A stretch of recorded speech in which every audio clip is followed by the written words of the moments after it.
이재명 대표의 항소심 선고가 윤 대통령 탄핵 심판 선고보다 먼저 나오게 됐잖아요. 민주당은 초조해하는 모습이 역력합니다. 야권에서는 플랜 A, 플랜 B, 플랜 C까지 언급되고 있는 그런 상황인데 특히나 이번 주를 윤 대통령 선고의 마지노선을 보면서 상황이 악화될까? 약간 전전긍긍하는 모습이 도드라지게 나오고 있습니다.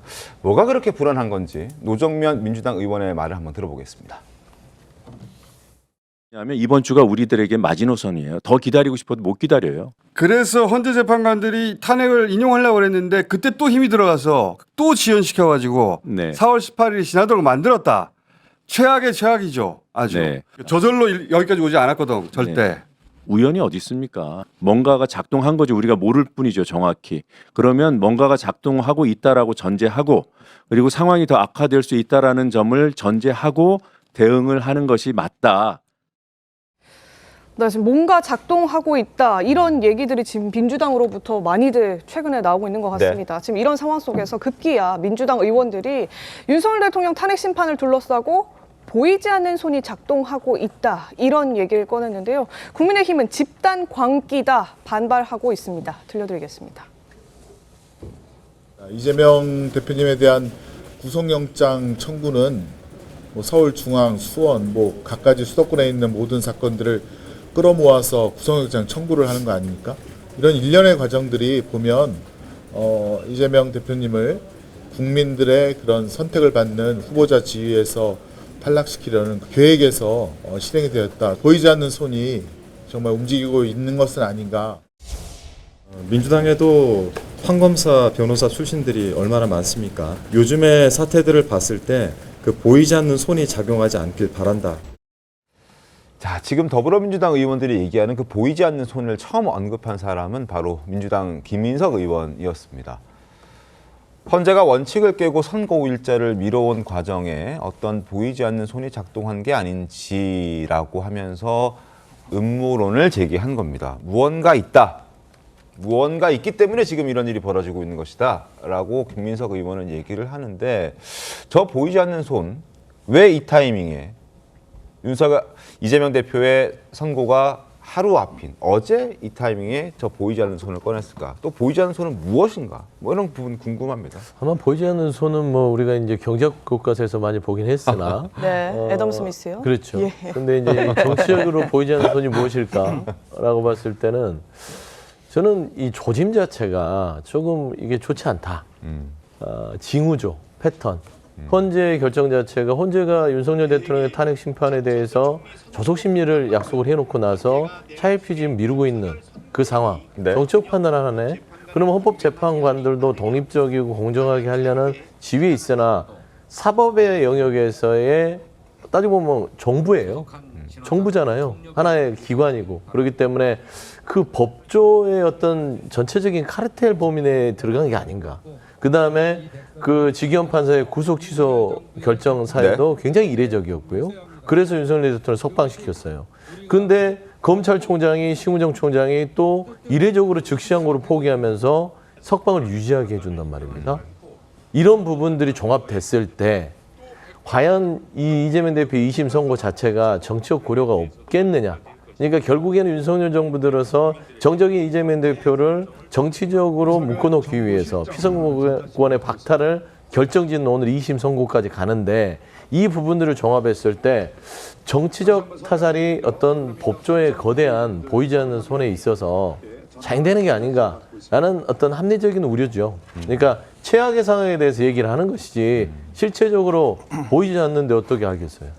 보이지 않는 손이잖아요. 근데 이제 김민석 의원이 그런 저렇게 심정을 갖고 있다라는 얘기죠. 얘기를 하니까 저 얘기를 SNS를 통해서 꺼내 드니까 기다렸다는 듯 송영은 변호사님 대부분의 친명계 민주당 의원들이 저 얘기를 이제 입으로 옮기기 시작하지 않았습니까? 그 부분에 대해서도 이제 지적들이 좀 꽤 있더라고요. 두 가지로 좀 나눠서 말씀드리겠습니다. 일단 김민석 최고위원의 저 SNS는 그 자체로 대단히 부적절하죠. 그냥 최고위원도 아니고 민주당의 수석 최고위원입니다. 그러면 이 정도 되면 거의 민주당의 공식 입장이에요. 자, 그런데 8명의 헌법재판관의 평일 과정을 우리가 지금 외부에서 알 수 있습니까? 왜 아직까지 선고일을 정하지 않고 있는지 사실 외부에서 누구도 몰라요. 그리고 헌재가 미뤘다고 하는 것도 적절하지 않습니다. 우리 모두가 다 추론을 했을 뿐인데 그 추론이 빗나갔을 따름이죠. 자, 그러면은 제가 김민석 수석 최고위원에게 이 자리에서 공개적으로 좀 여쭤보고 싶습니다. 헌재 평의 과정을 알고 얘기한 겁니까? 모르고 얘기한 겁니까? 알고 얘기했으면요, 이거는 특정한 정당의 헌재의 평의 내부 정보가 새어나가고 있는 것이기 때문에 그 자체도 문제고, 모르고 이야기했으면요, 우리가 속칭 뇌피셜이라고 하는 개인의 근거 없는 추측에 불과한 거예요. 그러니까 어느 쪽이든 저 SNS 자체가 잘못된 겁니다. 자, 그리고 이런 발언을 하니까 이제 민주당 의원들이 기다렸다는 듯이 저런 것을 또 확대 재생산하고 있는데, 이 타이밍을 보세요. 그동안에는 선고일에 대해서 이런 방구 얘기가 없다가 이재명 대표의 선고일인 3월 26일이 다가오니까 저런 SNS가 올라오고 민주당 의원들이 일제히 확대 재생산을 합니다. 결국에는 아버지 이재명 대표 한 사람을 구하는 것이 목적인 것이죠. 완벽하게 사당화된 민주당의 모습을 보여주고 있다. 이렇게 말씀드리겠습니다. 그러니까요. 이재명 대표의 선거법 2심 선고를 하루 앞두고 음모론을 제기한 배경이 뭘까요? 일각에서는 이재명 대표의 2심 결과도 1심처럼 당선 무효형이 나올 가능성이 높기 때문이라는 분석을 지금 내놓고 있습니다. 그러니까 사법 리스크의 파장을 사전에 좀 덮으려는, 막으려는 뭐 그런 의도다라는 해석들이 나오고 있는 것인데, 실제로도 민주당 친명계 의원들은 이렇게 말들을 하고 있습니다. 김승환 의원, 이재명 대표의 선거법 2심 재판부에 압박이 가해지고 있다. 그런 얘기가 지금 자꾸 들린다. 전현희 의원도 검찰이 야당 대표를 탄압하고 있다. 피선거권 박탈을 위해 올인한다는 의구심이 든다. 뭐 이런 얘기들이 지금 나오고 있습니다. 그러니까 음모론을 바탕에 깔고 뭔가 자꾸 얘기를 하는 그런 모습이에요. 박민영 대변인 어떻게 보셨습니까? 그러니까 사실 1심 재판부에서 이미 결과를 냈는데도 불구하고 2심 재판부를 향해서 저런 음모론을 제기하는 것 자체가 굉장히 부적절한 것으로 일단 보이고요. 2심 재판부 같은 경우에는 심지어 저 이제 보수층 내에서는 그 재판부의 성향이 오히려 조금 친 이재명에 가까운 게 아닌가라는 이야기가 나올 정도이기도 하거든요. 그렇기 네. 때문에 좀 재판부를 저렇게 압박하는 발언 자체가 좀 공당으로서 부적절한 태도라고 저는 생각을 하고, 네. 지금까지 민주당이 사실이 아니라 희망을 바탕으로 너무 전국을 바라본 것이 아닌가에 대해서 좀 돌아볼 시기가 됐다라고 생각을 합니다. 네. 그러니까 우리 서영주 대변인께서는 이례적이다라고 말씀을 하셨지만, 사실 저희 국민의힘에서는 공수처가 수사권이 없다라고 일관되게 이야기를 해왔고요. 한덕수 총리에 대해서도 무리한 탄핵이라고 일관되게 얘기를 해왔습니다. 그러니까 저희가 법리를 기반으로 주장을 했던 그런 내용들이 사실로 드러나고 있을 뿐 전혀 이변이나 어떤 뭐 달라진 점은 없다라고 저는 생각을 하거든요. 그렇기 때문에 지금도 헌법재판소가 결론을 못 내고 있다라고 하면 상식적으로 아직 판결을 이르지 못했기 때문이라고 보는 것이 맞는 것이거든요. 그런데 이런 것들을 보이지 않는 손이 작용해서 이재명 대표를 날리기 위해서 모든 것들이 조작되고 있다라고 한다라고 하면 이것은 법치에 대한 부정이라고 저는 생각을 하고 대단히 부적절한 태도라고 생각을 합니다. 네, 일단 근거는 아직까지 민주당이 제시를 하지 않고 있습니다. 이 음모론, 윤석열, 이재명 대표 동시 제거론까지 번지는 양상입니다. 보여드리죠. 네, 김민석 최고위원 SNS입니다. 이른바 윤석열, 이재명 동시 제거론을 흘려온 모 언론의 시나리오가 지금 윤석열 파면의 지연과 이재명 대표 사법 살인으로 펼쳐지는 게 아닌지 몹시 꺼림칙하다, 이런 얘기를 내놓은 겁니다. 이 약속 대련이라도 펼친 건지 지금 민주당에서 연이어서 지금 이런 발언들을 계속 쏟아내고 있는데요.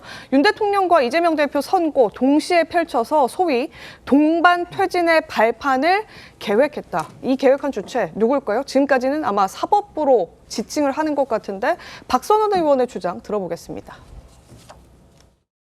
헌재 재판하고 그 대표님 2심하고는 아무 상관이 없고 격도 전혀 다른 거거든요. 헌법기계를 엮어서 비슷한 시기에 선고가 내려져야 되지 않냐. 두 사람을 아웃시키고 그때부터 대선에 공평하게 가야 되는 거 아니냐. 공평하게. 그런 식이죠. 이거는 정권에서 그런 계략을 이미 세우고 있고. 강 대변인님, 이게 지금 이재명 대표 유죄는 유죄고 윤석열 대통령 선고는 선고잖아요. 근데 왜 이 동반 퇴진론은 어떻게 초래가 된 겁니까? 그것도 선고를 하루 앞둔 시점이에요? 선거를 앞둔 시점이 아니라 저는 이거 며칠 전에 이준석 의원이 했던 말하고 똑같은 것 같아요. 비슷한 취지이기도 하죠. 네. 이준석 의원이 그랬잖아요. 이재명 대표가 무죄 받으면 윤석열 대통령 탄핵 심판 기각돼서 돌아온다. 이재명 대표가 유죄가 나와서 퇴장하게 되면 윤석열 대통령 탄핵 심판도 인용될 것이다. 그래서 저는 사실 그냥 뭐 하나만한 소리라고 저는 생각하고 지금도 그렇게 생각합니다. 근데 자꾸 이제 국민의힘에서는 김민석 의원에 대해서 이제 공격을 하죠. 근거 있는 거냐? 보이지 않는 손에 대해서. 근데 저는 김민석 의원에게 먼저 그런 걸 물어보려고 한다면 이게 뭐 헌법재판소하고 짠 거냐? 그러니까 한다면 오세훈 시장한테 먼저 물어봐야죠. 오세훈 시장이 얼마 전에 뭐라고 했습니까? 아니, 탄핵 심판과 관련해가지고 인용 5명, 기각 2명, 각하 1명 될 것 같다. 여기에 먼저 물어봐야죠. 더 자세히 얘기했잖아요. 근데 왜 김민석 의원에게 물어본다고 합니까? 그리고 제가 작년 비상계엄 이전에 이런 얘기, 이전에는 김민석 의원이 이런 보이지 않는 손 얘기하면 아휴, 또 김민석 의원이 또 이런 얘기 하셔가지고 사람들 불편하게 하실까 했는데 그때 국민의힘 어땠습니까? 얼마나 비웃었습니까? 그랬잖아요. 사과하셨습니까? 안 하셨잖아요. 그런데 어떻게 됐습니까? 결과적으로 12월 3일 날 비상계엄 일어났잖아요. 그렇기 때문에 저도 사실 김민석 의원한테 궁금해요. 보이지 않는 손 누구냐고. 근데 제가 좀 그 주변에 계신 분들 들어보니까 이게 지금은 제가 봤을 때는 언론에 공개되기에는 약간 객관성이 떨어지는 것 같아요. 근거가 있는 얘기일 것이다. 본인들 나름대로는 근거가 있더라고요. 네. 근데 제가 여기서 언급하기는 적절치 않는 것 같고, 그래서 이게 시간이 지나 보면 또 밝혀질 수도 있는 것이다. 그래서 또 과도하게 김민석 의원을 공격하는 것도 좀 자제해야 된다 이런 생각합니다. 임 변호사님 어떻습니까? 이 검찰, 그러니까 민주당이 그 전에 이제 검찰 수사를 놓고서는 뭐 조작 수사다, 네. 무리한 기소다 이런 주장했습니다. 그럼에도 불구하고 법원에 대한 공격은 하지 않았는데 지금 이 타이밍에 사법 카르텔이 지금 이재명 대표 죽이려 하고 있다 이런 주장들까지 나오고 있거든요. 윤석열, 이재명 동시 선고하겠다고 한다고 하고 가능한 얘기입니까?